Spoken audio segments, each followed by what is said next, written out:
The man dipped his finger in the invisible ink twice, and drew a smiley face on the table. When he shone the ultraviolet light on it, became instantly clear. The man immediately made a bold decision. He dipped $1 million ancient coin in the invisible ink, and anonymously sent it to the museum director. When the director saw the unprecedented ancient coin, he immediately picked it up with his bare hands to examine it, unaware that he had fallen into the man's trap. Shortly after, the man's accomplices arrived at the museum, pretending to film the exhibits with a camera, but in reality using a laser pointer to activate the heat-sensing alarm system beneath the display case. As the museum's alarm was triggered, the Declaration of Independence in the display case was instantly transported back to the underground vault by the fully automated anti-theft system. The director rushed over to check on the Declaration of Independence, but he didn't notice at all that the invisible ink on his hands had already stuck to the keys when he entered the vault's password. That night, the man disguised himself as a successful businessman and approached the director at the party to express his admiration. His sweet talk made the curator lower his guard, but when the curator shook hands with someone else,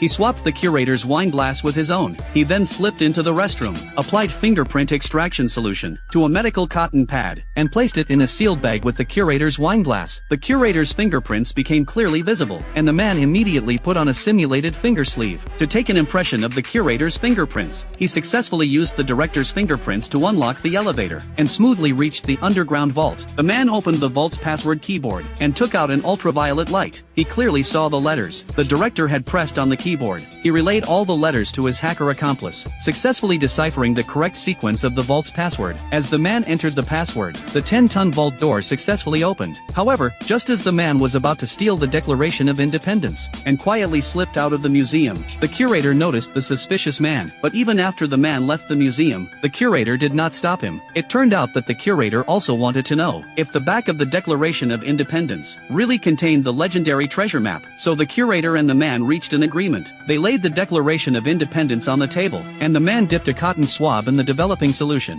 and carefully applied it to the back of the Declaration of Independence. But even after the solution had soaked through the paper, no one found anything. Suddenly, someone suggested trying to heat it up. The man immediately leaned over, and blew on the paper repeatedly. A pattern actually appeared on the paper. The man excitedly put on his glasses, and indeed discovered a treasure map.